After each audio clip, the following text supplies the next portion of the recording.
ain't hit my phone up, hold on, come to my house. Quarter ounce of cookies, got me one with my couch.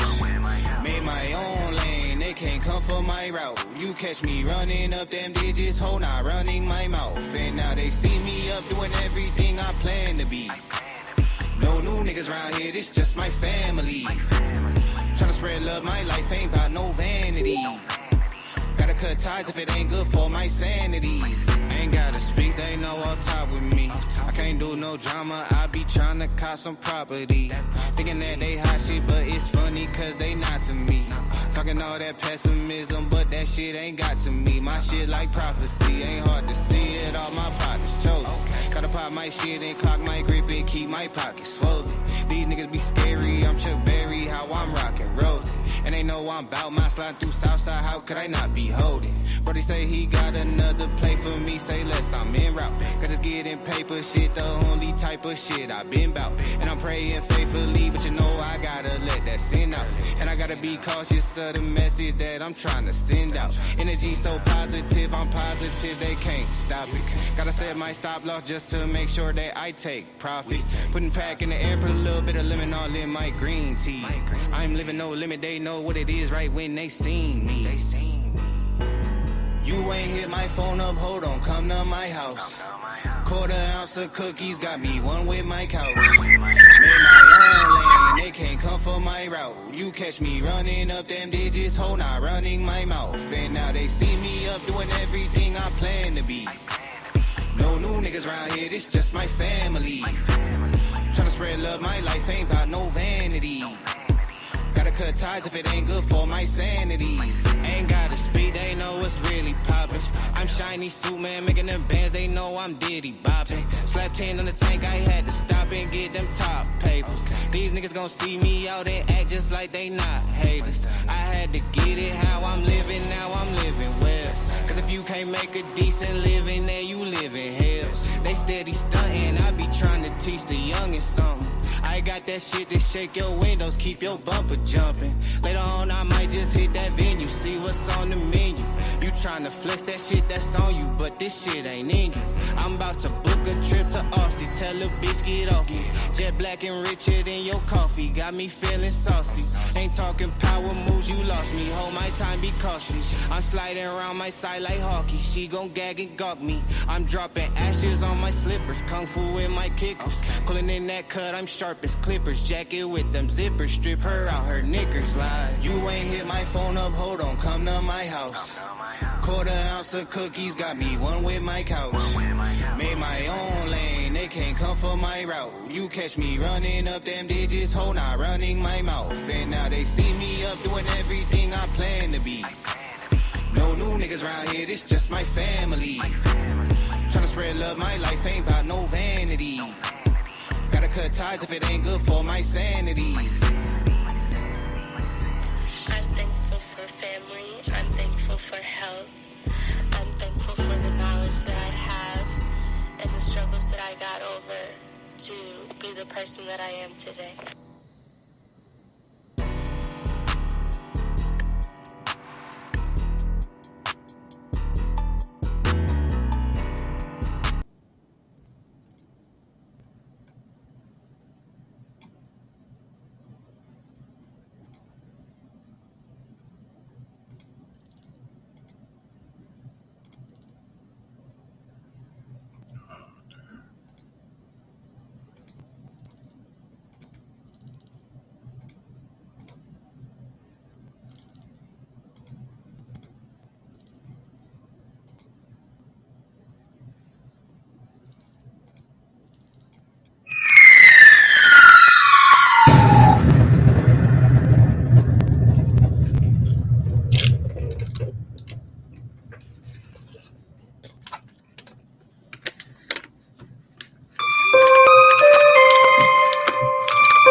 Used as easy as a layup. Fucking late, stay up.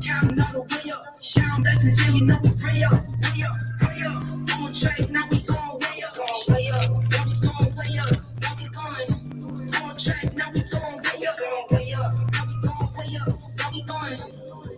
Keep the same energy. We're gonna be better when I'm 70. Your drip is just a water stream. You know I drip different, this is 7 seas. I deal with life different, make the limit squeeze. Ran off from my style and identity. Better bounce back and get the cheddar cheese. I guess that's why they envy me. On track, now we going way up. W use as easy as a layup. Fucking late, stay up. Counting all the way up. Counting blessings, yeah, you know we pray up. Way up, way up. On track, now we going way up. Way up. Now we going way up. Now we going. On track, now we going way up. Way up. Now we going way up. Now we going.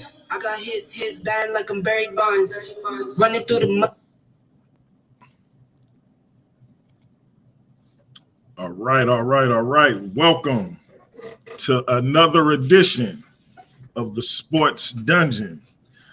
We got the #1 sports guru in the country, unbeknownst to the rest of the world, but soon to be known, Gab T'Challa, and myself, DMG the Poet. We got Classic Craig coming to join us a little bit later, but we're going to jump right into it. My brother Gab, what's on your mind, King? What it do, man? Thank all for tuning in, man. You know, like you said, Classic Craig, he'll be in shortly. Ratchet Craig said he was jumping on. Right. I'm not sure when he's jumping on, though. You know, and how folks be, man, on their own time.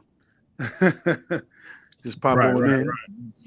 But you know, me and DMG had had a little conversation last week, in the back room, about Shaq. No doubt. You know, I had mentioned that I thought Shaq was a little bit overrated, and you know, my brother DMG. Blasphemy, damn it! Can't believe this man talk about Shaq overrated. Hey man, I said a little overrated, brother. It's a little, you know. Hey, that still is blasphemy. I'm just saying. Still blasphemy. Cool. I get it. So we gonna have this discussion tonight, and hopefully we get some things cleared up. And now listen, I can't wait to hear what my brother DMG got to say, man. I'm willing. Hey, I'm open to change my mind now. You know, so the way we're gonna do this, every week on the Sports Dungeon, me and my brother Gib plan to have this type of discussion where we disagree on a particular sport or sports figure and the legacy thereof, the importance thereof, the greatness thereof, etc. We had a discussion on Scottie Pippen and Michael Jordan and their current predicament. Shout out to the GOAT saying that he didn't approve of his son's relationship with the Pippen's ex-wife. This time it's going to be on Shaquille O'Neal and whether or not he overrated. Now, we only going to do this for about 15, no more than 20 minutes each show, and then move on to the rest of the show. So, kicking it off right here at 5:02 Central Time, I'm going to start off by saying that Shaq is the equivalent to Michael Jordan at the center position. When you look at the marketing that came with Shaquille O'Neal when he hit the NBA, when you look at the dominance he had as a rookie, I believe he was the first rookie all-star since Michael Jordan, right? When you look at how he turned the Orlando Magic around, they went from having the #1 pick in the league, the worst record in the league, to being 41-41 and just missing the playoffs, to being in the finals in his third season. And so with that being said, I think that to say he was overrated is probably one of the most ridiculous statements, even if you add in the caveat of a little overrated. When you look at what he did to turn the Los Angeles Lakers around, who had been stuck in mediocrity since the first retirement of one Irvin Magic Johnson. As soon as they got Shaquille O'Neal, they became relevant again, along with draft rights to one Kobe Bean Bryant. So Shaq, of course, once he got with the greatest coach of all time, Phil Jackson, took them to 3 straight NBA finals where he was, for that 3-year stretch, the most unstoppable force in the NBA. Shaq came into the league at a time where the center position was still the premier position. You had himself and Alonzo Mourning coming in the same draft. You had an NBA that had Dikembe Mutombo, that had Patrick Ewing, Hakeem Olajuwon, and David Robinson still in the league. Not to mention the likes of Robert Parrish, Rick Smits, Arvydas Sabonis, and others who were very, very good centers in the NBA at the time. All of which is, speaking of Olajuwon, Ewing, and Robinson, are NBA Hall of Famers and Dream Team members and all-time greats in their own right. And this 20-year-old phenom came in and physically dominated all of them. We're not going to talk about breaking the backboards. We're not going to talk about the shoe sales. And again, the marketing that was put behind him, to the point where David Stern once said, when Michael Jordan, it was a time when he thought of Michael Jordan retiring and started having nightmares. But with the arrival of Shaquille O'Neal, he actually felt much better about it because he knew he had somebody that could pick up that mantle. With that being said, I took about roughly 4 minutes to illustrate my first points. I'm going to turn it over to you, my brother. No doubt. Good points, brothers. Good points, man. Hey, listen, I agree with most of that. You know what I mean? But I do have to let you know, you said... Oh, real quick, Gab, not to interrupt you. We got a question up on the screen that I know we're going to get to, but I just wanted to keep that in mind. Let's go. What to say? What do you all think of the kid that the Spurs drafted number 1? Okay. Yeah, we get to that. Definitely get to that. Pin that right there. All right. So yeah, like I said, I agree with most of the things you said. I mean, but I will say that when you said that Shaq is the only rookie since Michael Jordan to make the All-Star team, he was the first one after Michael Jordan. There've been more since then. After Michael Jordan. So let me correct that. Right. Because Grant Hill was a rookie All-Star as well. Right. And also David Robinson. He was a rookie All-Star. I think even Dikembe Mutombo made the All-Star team. And Patrick Ewing. I don't know about Dikembe. I think he was. But David Robinson, I have to see. But I don't know. And Patrick Ewing.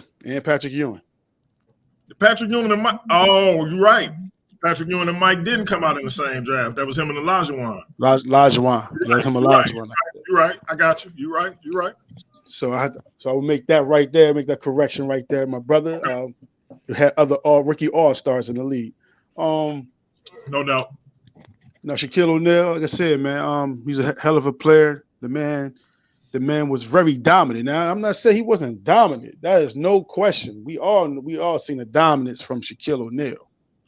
That goes without saying. The proof is in the pudding. We all seen him play. So I'm not talking about dominance. I'm talking about a little overrated, far as who the man was and his dominance, what he never accomplished in his dominance, what he should have accomplished in his dominance, being who he was. But he failed to reach certain plateaus in the NBA for many years. Now, give me an example. Okay, I'll give you an example. So, as much as we talk about Shaquille O'Neal dominating these centers, because you had mentioned the Rick Smits, you have mentioned the Mutombos, the Arvydas Sabonises. As much as we mention these type of players, we also have to mention the players or the teams that he lost to during his playoff tenures for Orlando and the Los Angeles Lakers. To be this dominant center, which he was, to be this dominant center, which he was, he failed to deliver occasionally in these playoffs that he participated in. Let's go. And you could pull out the young card. He was young. Okay, we could pull that out. But we could go all the way to 1994, where he was swept in the playoffs. We could go to 1995, where he was swept in the finals. This supposed to be a dominant center that he is, Brother D. Supposed to be a dominant center, but this man is he getting swept, not losing 4-2, 4-1, 4-3. He's not winning the game. He's not leading his team to victories. And you can't say he didn't have a squad behind him. This man had one of the best point guards in his time, in Penny Hardaway, to give him the rock, to dish that rock off to him. And he had shooters around him like Dennis 3D Scott, and Nick Anderson, Scott Skiles. But your boy still couldn't lead his team to victory. And I believe he was swept like more than 5 or 6 times in the playoffs, including finals. What's going on?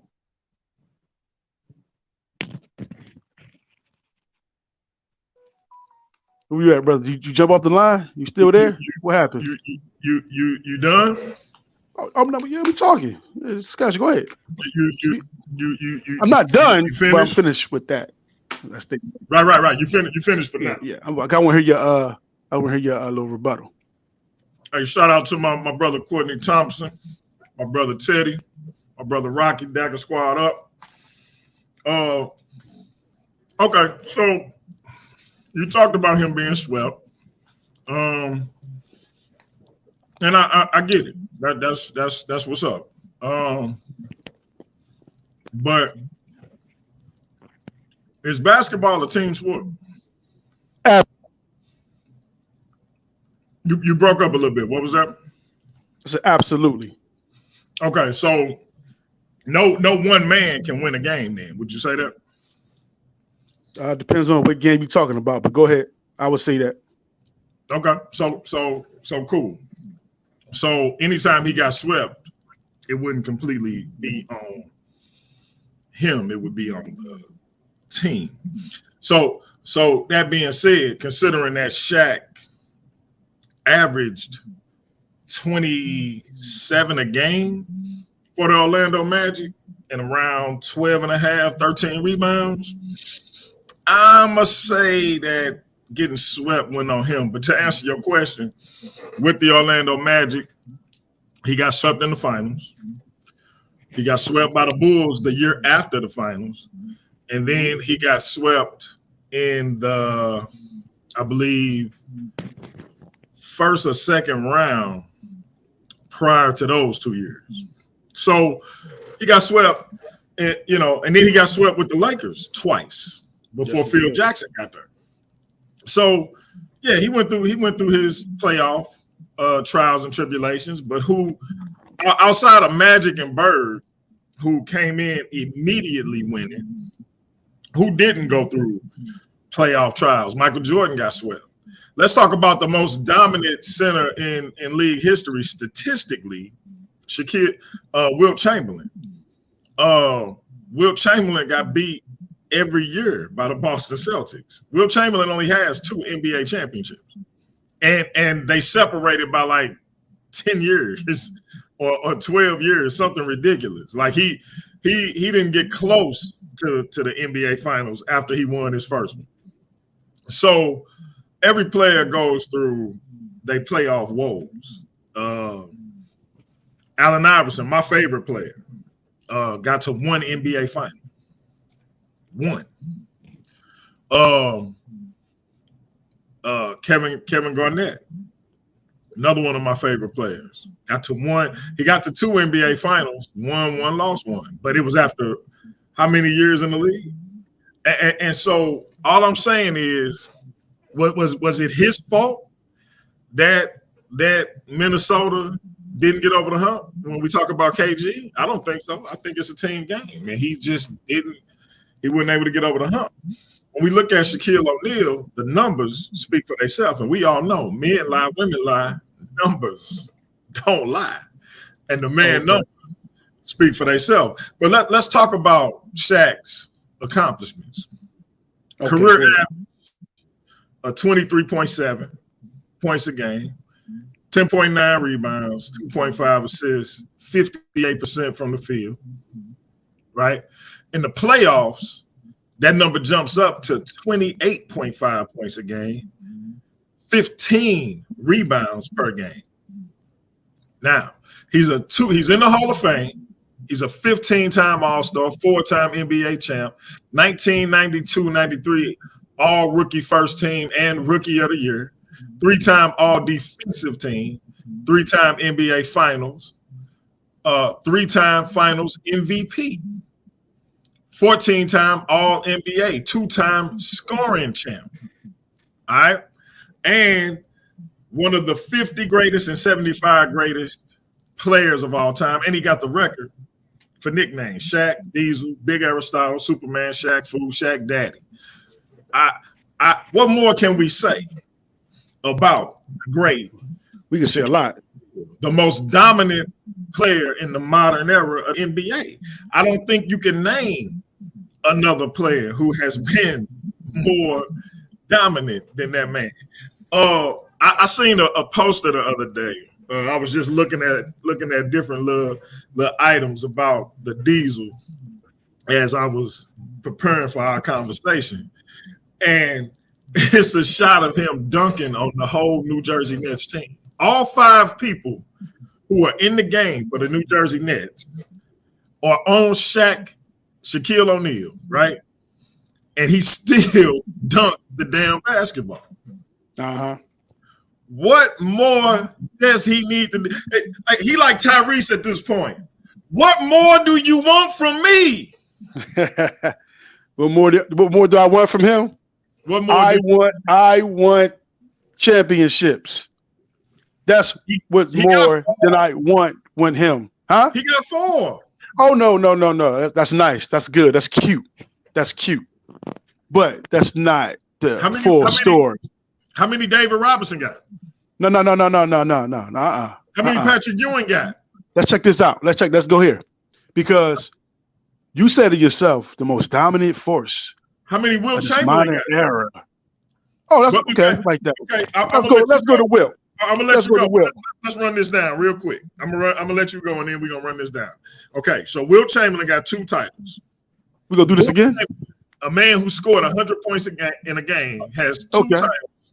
Man, you need more time. Okay. Patrick Ewing has 0. Damn. David Robinson has 2, and we both know that that's only because of Tim Duncan, the big fundamentals, right? Hakeem the Dream has 2, and that's and we can. I think we can both agree that's because Michael Jordan retired, but nonetheless he has 2, right? So of his main competition in his era, having come in 1992, Shaq has the most titles. Go ahead. Okay, that's nice. That's good. That's good stuff. Let's start off with Will Chamberlain. 2 NBA titles. So many years apart. First of all, yeah, he lost to the Boston Celtics. But let's not forget that it's only about 5. It's double dribble teams in the league at the time. It's double dribble. They're playing double dribble. Remember double dribble game was like 4 teams. You got Chicago, New York, Boston, and LA. Bubble bibble. 4 damn teams. Who ain't gonna make the playoffs first and foremost? Everybody makes the playoffs when it comes to the 60s basketball. And guess what, y'all?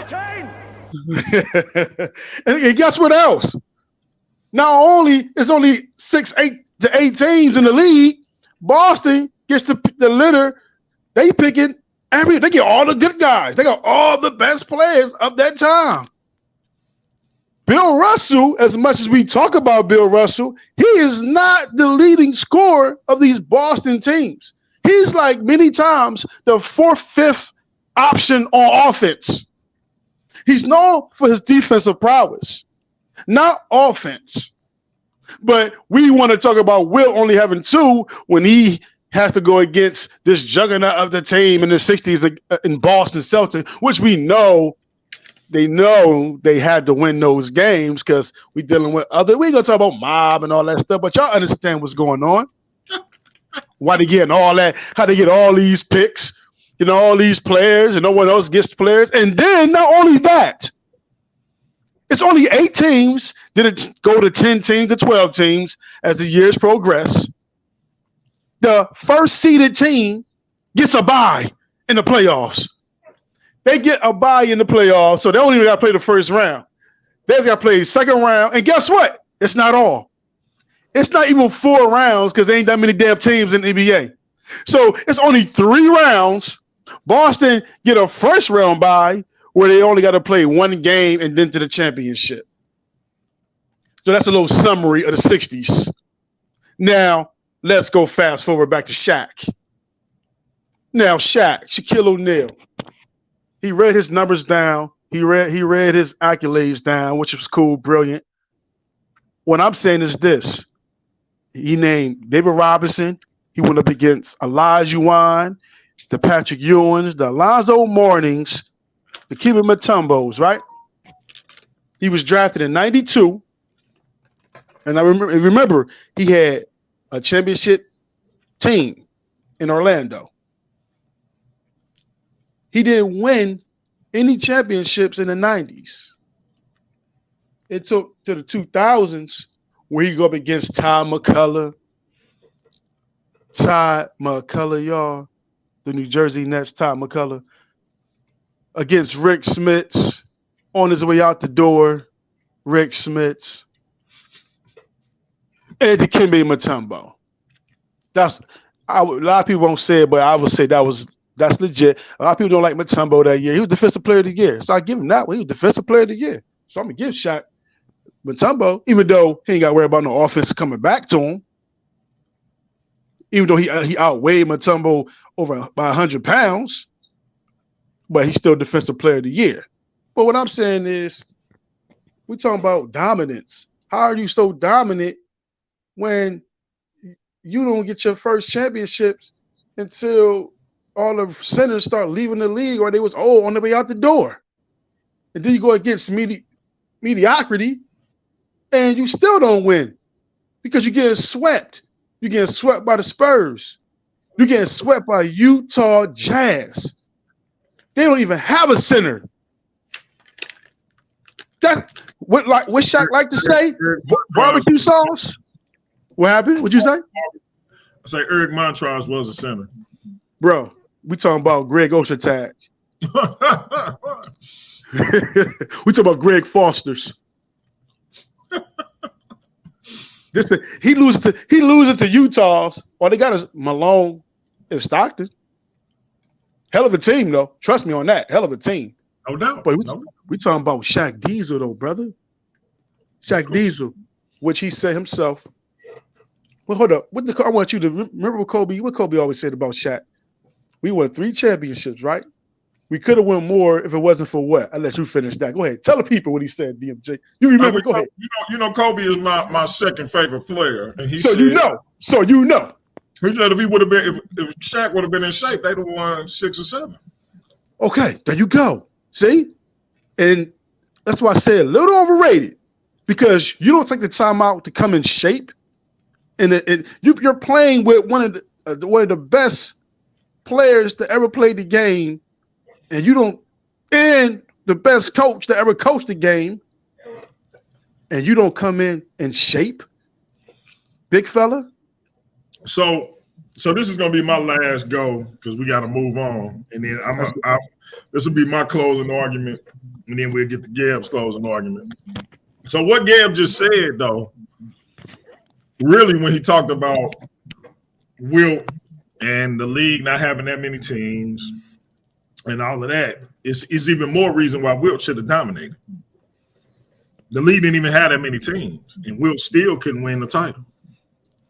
So that speaks to Wilt not being as good as Shaq.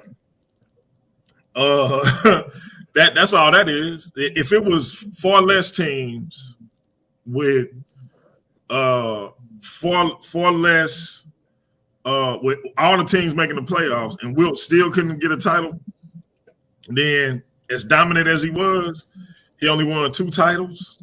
I mean, only got to 3 finals.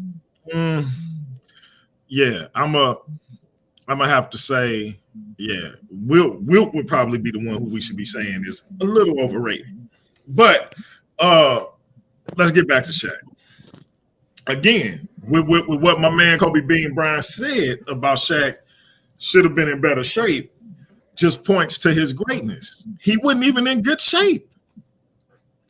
So the fact that he was as dominating as he was, and he wasn't in shape, tells us that if he was, it would have been a whole different ball game.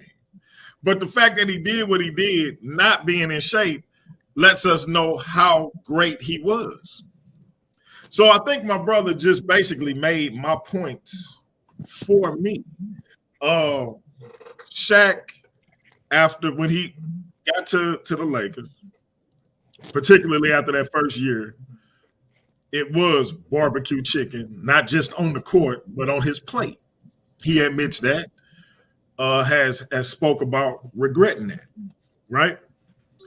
At the same time, we do know that this man had a 3-year run where he was absolutely unstoppable.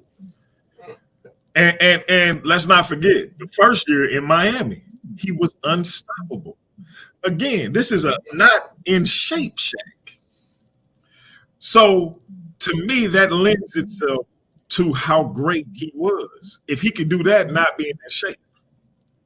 So all in all, when we look at his numbers, again, men lie, women lie, numbers don't. The math is mathing. You know how they say the math ain't mathing? With Shaq, the math is mathing. And so I just want to put it down like this. 4 NBA titles. That's more than Hakeem Olajuwon.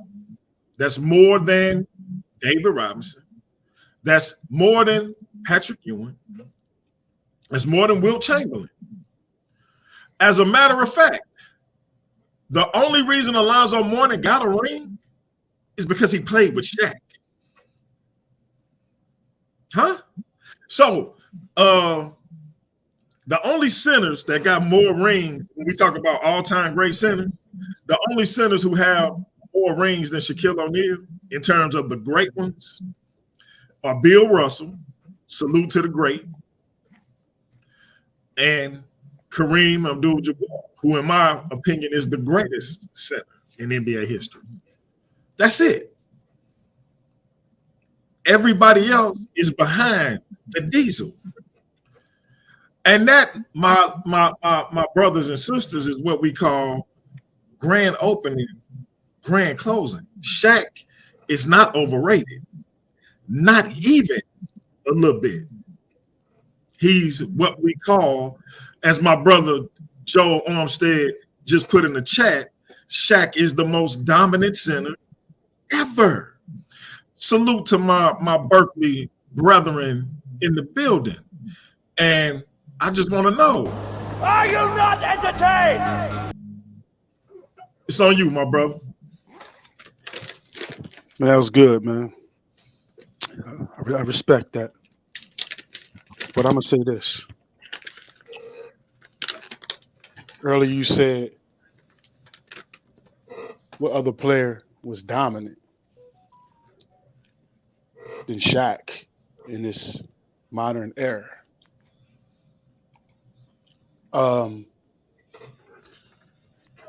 5-time NBA champion, 3-time final MVP, 2-time most valuable player, 15-time All-Star. NBA All-Star Game, co-MVP. 10-time All-NBA first team. 3-time All-NBA second team. 2-time All-NBA third team. Do I gotta 8-time guess? All-Defensive first team. 7-time All-Defensive second team. The big fundamental. And Rookie of the Year. You know who it is. The big fundamentals. The big fundamental. Now, that's dominance. He a power forward, but we're not talking about power forwards. No. And I would never call him overrated. We ain't talking about in that sense. You said the most dominant player. You ain't putting no position on it.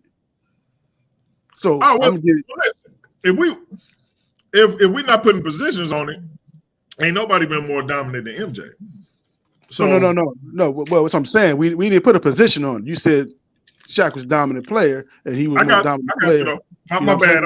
I'm interrupting your closing. My bad. Go ahead. So we ain't putting no positions on this. So I just named you Tim Duncan, and Shaq damn sure wasn't no more dominant force than Tim Duncan. That's dominance. You know why it's dominance?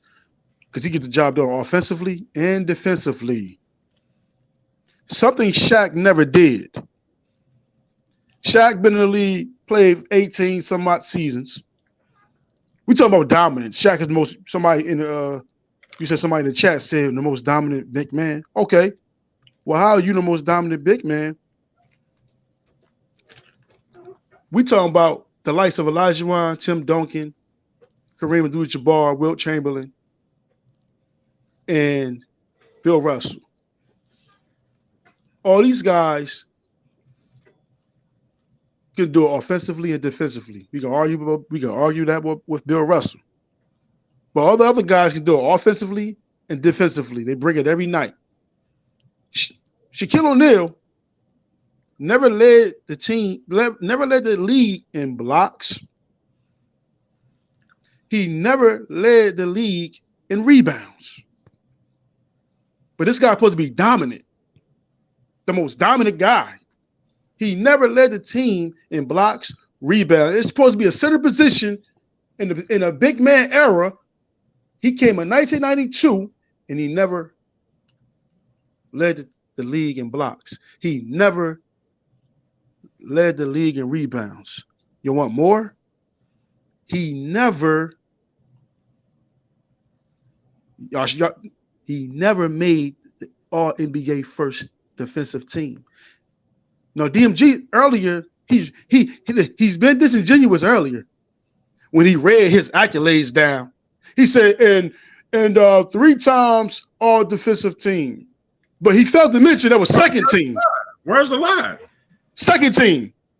If you're gonna read the whole thing. And look, you said he never led the league in rebounds or block shots, but you know what he did lead the league in? Scoring and field goal percentage. That's cool, but we talking about dominance here. Nice try. Yeah. Nice try. We talking about dominance here. So to be this dominant, you gotta do it on both sides. All them cats that led the league in rebounding and block shots couldn't stop him. Whoa.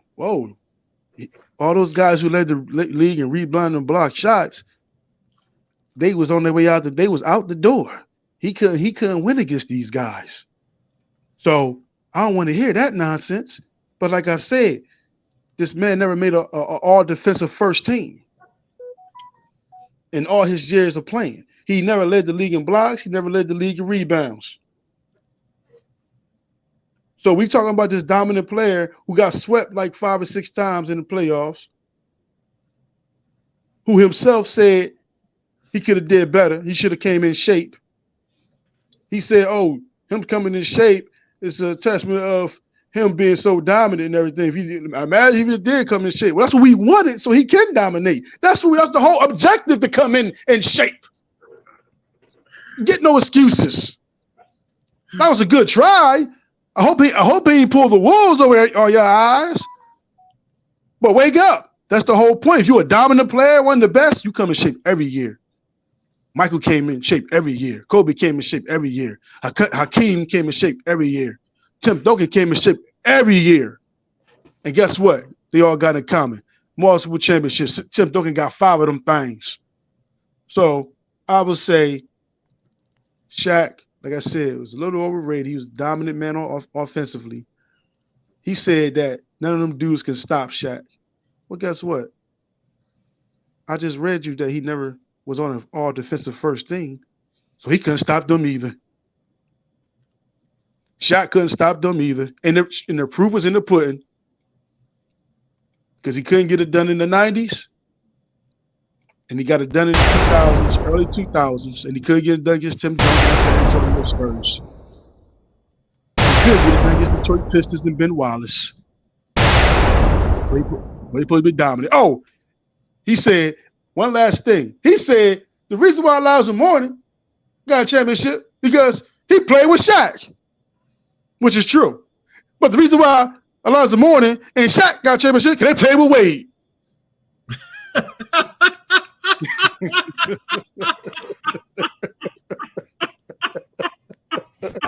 Are you not entertained? Are you not entertained? Is that why you were here? Oh man.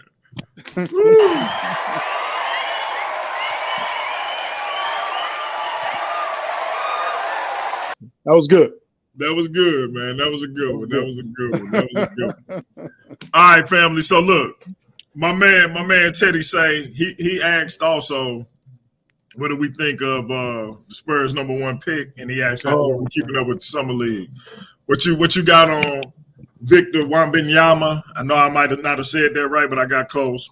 Just call him Wemby. They called him Wemby. So Wemby, and what you think of the summer league so far? Oh man, so the summer league, man, you can't take much from the summer league, D. Because we saw Ben Simmons light up the summer league. That's true. That's true. You know what I'm saying? We saw Ben Simmons shooting jumpers, fadeaway shots. Man, the pass was unbelievable. This kid gonna be dominant right here. Then he get to the league, he ain't want to shoot at all. Well, I would say by watching Wemby, he got tons of room to grow. And I'm gonna say this: I don't think the coaching staff gonna really let loose on him right. Like he just got there, so he need to get like a session in with Pop. You know what I mean? Pop is like, don't worry about it. Get your feet wet. Go to summer league. Get your feet wet. You ain't gotta do too much there. It ain't like it's gonna be like we gonna call it real plays for you here. So we still got time to tell, man. Time to tell. Yeah, all I'll say is he just got to be careful not to hit Britney Spears in the face. Be very careful. Be very careful. But no, I think the young brother is. I think he's right on track, man. Everybody talking about he had a bad game, but what was it like 9 points? Yeah. Read the stat line. Read that stat line, man. If you know. Yeah, like it was like 9 points, 5 rebounds, 5 assists, and 2 blocks or something. So man, no, it was like 9 rebounds, 7 assists, and he had like 6 blocks or 5 blocks. Yeah. It's like I was at a bad game. Like, what are you talking about? So yeah, I think he gonna be fine. As far as the summer league, I don't really keep up with it like that. Unless it's like I might watch Wemby tonight, but other than that, I don't really keep up with the summer league. I just not as far as watching each game. I just kind of look at Sports Center and see who did what. But but other than that, I kind of let that play out like it play out. Yeah, the real action as well, bro. Yeah, the real action to be in the preseason. What we kind of see how they stacking up and things of that nature. But yeah, I think the brother gonna be fine. Yeah, I think he'll be fine, man. He got the abilities and agility. He got agility. He got ability. He got the skill set, and he got the height. You know what I mean? He got the height. He can shoot. Learn that post more. So he gonna spread the floor. He one of those guys like you remember Durant came into the league and he was a defensive nightmare as far as challenging him. You got to set certain plays for him. I think it's how Wemby going to be. You got to set a lot of different types of schemes to slow him down. Exactly. All right, so what we let's talk about the big one, man. Come on, man. July 29th. Come on, man. Who gonna sit on the throne, brother? Woo! We got Earl Spence, right? And we got Crawford. Who gonna lead the one true king? There can only be one. It can only be one. And so what my man say in the movie? He how it go? You either die a hero or you live long enough to see yourself become the villain. Not that one. I'll make a pact with you. With the gods as our witnesses. Let us pledge that the winner will allow the loser all the proper funeral rituals. There are no pacts between lions and men. There are no pacts between lions and men. Who is going to be the lion and who is going to be the man on the 29th? Man, oh man. This is what we all been waiting for, man. This is it right here. All the talk. 5 years. Sound familiar, this 5-year period. That sound familiar. Sound like a Floyd Mayweather versus Pacquiao. Yeah, though. 5 year in the makings. But DMG, the difference between this one is you got two alphas, two lions. Still in their prime. Still in their prime. And guess what? The best thing, you know the best thing about this fight? These two bastards are stubborn. I love it. Yeah. One is not gonna let the other get a good lick on him. Because I'm coming back to you, bro. True that. You ain't gonna back me up. You ain't gonna back me up. Well, let's get it. First one fall. This is not going the distance, brother. This is not going the distance. Oh, you don't think it's going to? You think somebody getting knocked out? Somebody getting knocked out. This ain't going the distance. This will not go the distance. Hey, that's oh man. Okay. This will not go the distance, brother. At all. I mean, come on. Okay. Listen, I told you, you got two lines. They stubborn, man. They ain't none of them backing up. One is not backing up from the other. So what our brother Gibbs saying is, at the end of the day, it's gonna be like how the song go? 3-6, my yeah. 3-6, my yeah. What's going down? I know what time it is. We playing with you in the club, in the street.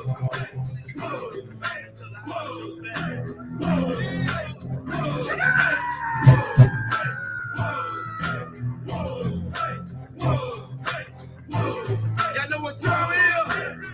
Get ready for it.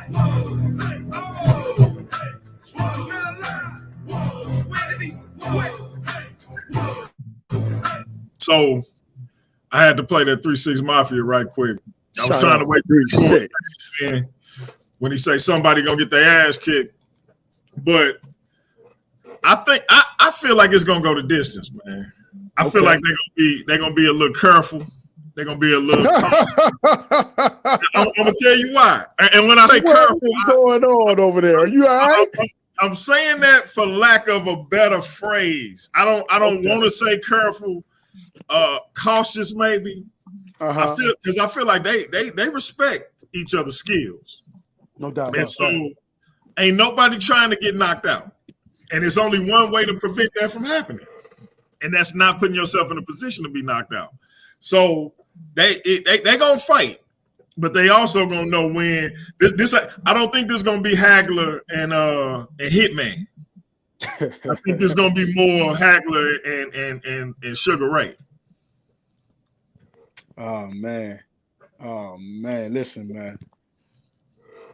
Earl said when that bell rang, everybody know he's stepping. I'm sorry, everybody know he's stepping. That's his. Listen, that's what he do, bro. My boy Teddy say somebody getting knocked out. Hey, he knows. He knows. Hey, you want to drop the link? No doubt. See what the people got to say. No doubt. Bring them in. Hey, I don't know, man. I just feel like it's gonna go the distance, man. I don't, but I say that very apprehensively too, though, because I know, like you said, both of these men got a lot of pride. Both of these men got something to prove. They've been hearing the talk for years. And so now it's like, hey, when I come in, I'm coming to put my demonstration down. And so I just feel like at the same time, neither one of them want to be the other one highlight reel. You know how you look on Facebook and you see all these clips of Tyson knocking cats out? Right. I don't think the other person want to be that Tyson clip or that Deontay Wilder clip. You know what I'm saying? No doubt, no doubt. So even with a rematch, because if somebody get knocked out in the third round, like, yeah, you can get your rematch. But if you go the distance in the next fight, he still knocked you out in the third round. Like, I don't know, man. No, I mean, look, that's boxing though, bro. Like, yeah. Anthony Joshua got stopped by little Andy Ruiz. Bruh. In about like what, the 7th, 8th round or something like that, right? He ain't been the same since. But the next fight, he beat him by decision. Right. Right. But ain't nobody talking about Andy Ruiz no more. They still talking about Joshua. Regardless how you right, he ain't been the same since. But ain't nobody talking about Ruiz. True. So so it's still them two, but these two different, man, these are two different damn lines. This different. And Crawford. These is two Andy, these is two Joshuas. You know, this ain't no Andy Ruiz in this fight. No, sir. No, sir. And Crawford, his thing is he don't like when people say other guys are too big for him. So he got something to prove already. He got something to prove. And that's what he do. He like proving people wrong. And Earl's the same way. Oh, he ain't got the boxing IQ like Crawford. He's too fast for Earl. So now Earl gonna have something to prove. On he a better boxer, he a better finisher, and he a better punisher. He gonna prove. Listen, they gonna both go at this shit, bro. Get everything ready. Your popcorn ready. The fight party ready. Get all that ready because it's going down. Now we got. Oh, okay. My man Josh Shube said Earl spends all day in the sports dungeon. So let me ask. He from Texas. He from Texas, though. You know, it's a little hometown favorite right there. You know what I mean? No biasness going on. Who you got? I got Earl. Okay. Just like that. Just like that. You know what I mean? Now, like I said, it can go either way. Because Crawford's a bad mofo, dog. He can, one punch can change everything. He the one punch guy. He can change with one punch. Earl changing in accumulations, punishment, break you down. So I think. Oh, go ahead. My bad. What's that? No, go ahead. No, I was just saying I think that with Earl, his accumulation of punishment, it'll be too much for Bud. Okay. What up, my brother? What's going on? Who this? Yeah, what's good though? Oh, what up, DMG? Oh, man. Thank you for having me on. Oh man, what's going on, bro?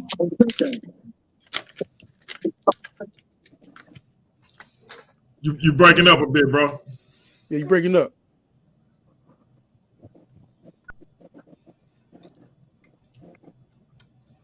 You there? You there? All right, am I good now? Y'all got me now? Yeah, you're good. You're good. You're good. Go ahead. All right, great. All right, so yeah. What's up, brother? I'm listening to you, and you talking about Earl. Yeah, he like Crawford, DMJ. He like Crawford. Go ahead. Okay.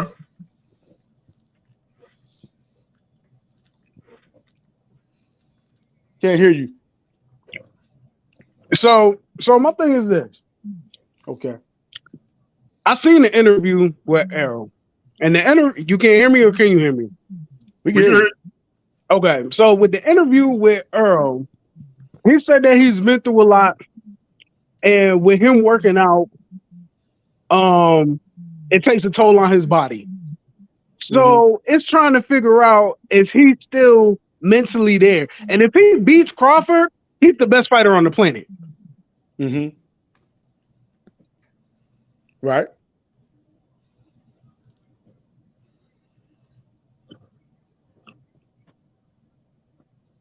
You still talking? Because we can't hear you if you're still talking. Yeah, you might be going in and out, bro. You still talking?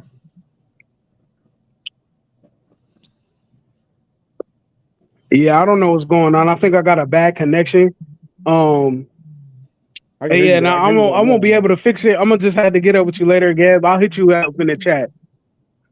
Okay, man. I tell you, but we can never get my man right. It's always 10 seconds with this brother, man. Come back, man. If you get your stuff straight, we're gonna be on for maybe another 10 minutes. Yeah, come on, man. Come back, brother. Yeah. Hey, so who you got in the Ennis fight? Which one? He fought last night. Oh, damn, I thought they was. Oh man, I didn't even know that was last night. yeah, he fought last night. I thought that was on the card with. Okay, who won? Ennis won. Jaron Boots won that knockout. Okay. I thought that was on the card with Spence and Crawford. I didn't even know that was last night. Yep. Yeah, man. Yeah, he fought last night. Okay. Let me ask you this then, because our boy Sutek, he be having a lot to say about Gervonta Davis, Canelo. Who is the face of boxing right now? Oh man, the face of boxing. I'm gonna say face of boxing. I'll come say it like this. As for the industry, boxing industry, I would say Canelo. Okay. Because he bring in Mexican fans. He got a whole country behind him. Mexico. Yeah. And United States. People in the United States, the Mexicans, Americans. So they're going to support him regardless of wherever he do. But for the culture, Tank Davis. Okay. I'm with you. Tank Davis. You know what I mean? Because they love him. Yeah. The youngest love him. The youngest, Canelo ain't got that. He ain't got the young bucks. Right. They love Tank. He coming though. He coming He coming for Canelo. Oh, no doubt. I think, but he's there. He's there. I think when he starts to fight more of a challenge, like more fighters that can challenge him, and he beats them, if he can beat them, it's going to go up even higher. Popularity, the industry, he's going to be the face of boxing, surpass Canelo by far. Yeah, no doubt. So my man Terry said 9 weeks into football. How many weeks? 9 weeks. Right. Hey, that's coming too. That ain't too far away. What you think about Aaron Rodgers going to the Jets? Are they a Super Bowl contender? Well, me being a Green Bay Packers fan. Oh man. What's that about, bro? What's the all man about, man? What's up? I'm a Cowboys fan, so you know how I feel about Brett Favre from back in '96. Oh, it's all good, man. I remember back those times. I remember when they kept scheduling us in Dallas. They would never come to Lambeau Field, and when they finally did, your boys, your Cowboys, Deion Sanders and company, They couldn't take the cold, man. They practicing, had to go back in stadium. And Yeah, then, man, it ain't meant for human beings to be out in that kind of weather. It ain't meant for human beings to be out in that kind of weather. That's for polar bears only. Yes, sir. Yes, sir. You know, but you know, that's why they call it the frozen tundra. That's why it's a frozen tundra. Unless you Michael Vick, you ain't meant to be out there, because I think he the only one. He was the first person that went to Lambeau Field and upset them boys. He did. He did it. He did that. He definitely. Oh man, it was amazing. That was amazing. But he did it. But for Aaron Rodgers, you know what? And this is a perfect segue. Far as earlier with Shaquille O'Neal, I'm saying a little bit overrated. But I'm gonna go even further and say Aaron Rodgers is completely overrated. Oh, you really got so let me ask you then. If you say Aaron Rodgers is overrated, okay? Yes. Is Brett Favre overrated? No. Wait a minute, Gil. Wait a minute. What has Brett Favre done that Aaron Rodgers hasn't done? Took his team to NFC Championship. Lost, but he take him closer to the Super Bowl every year.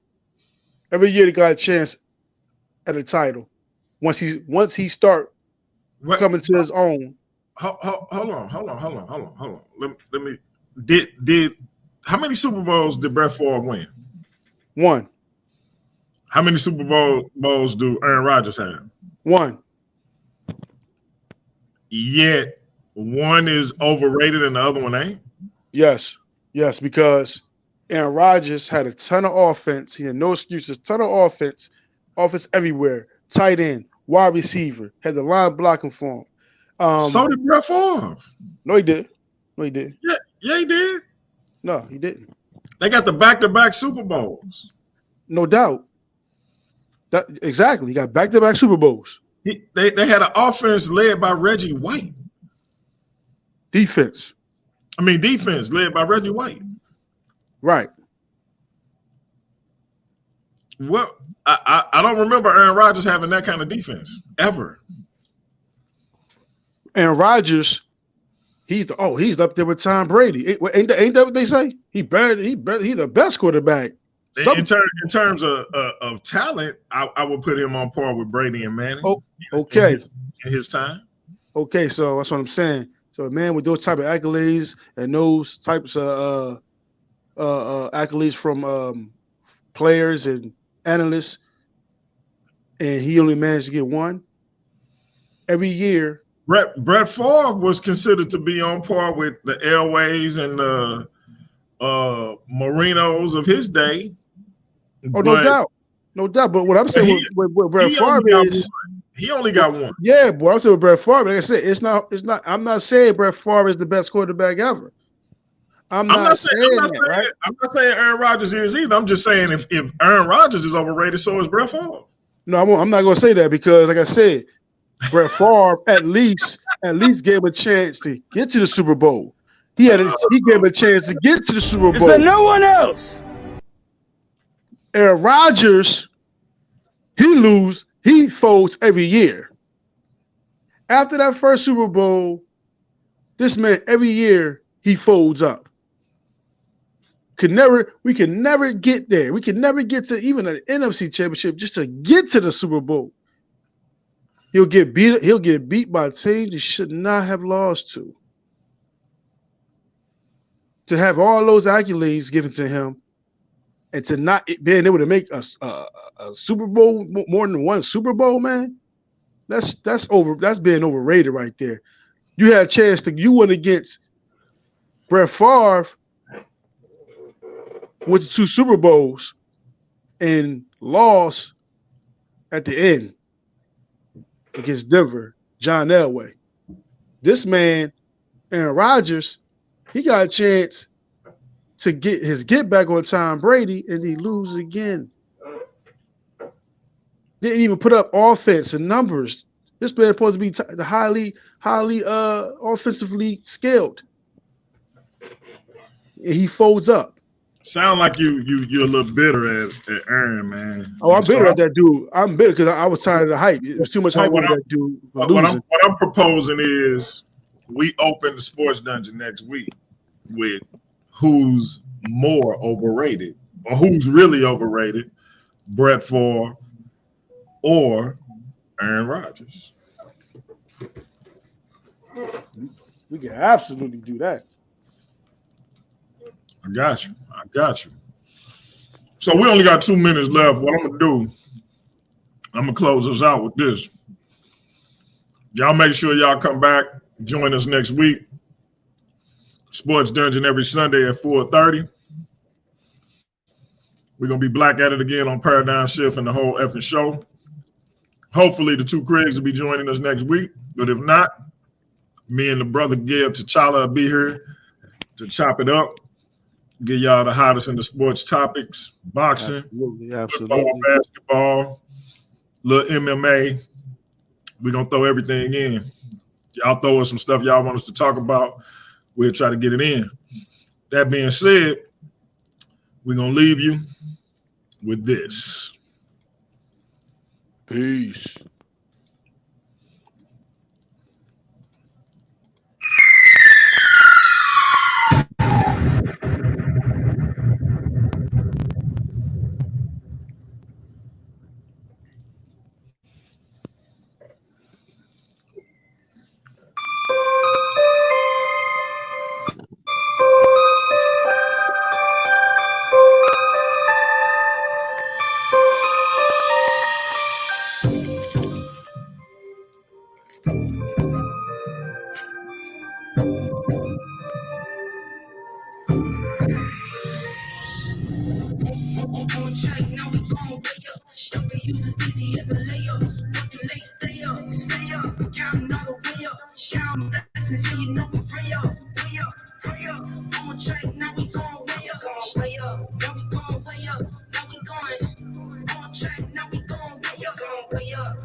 Keep the same energy.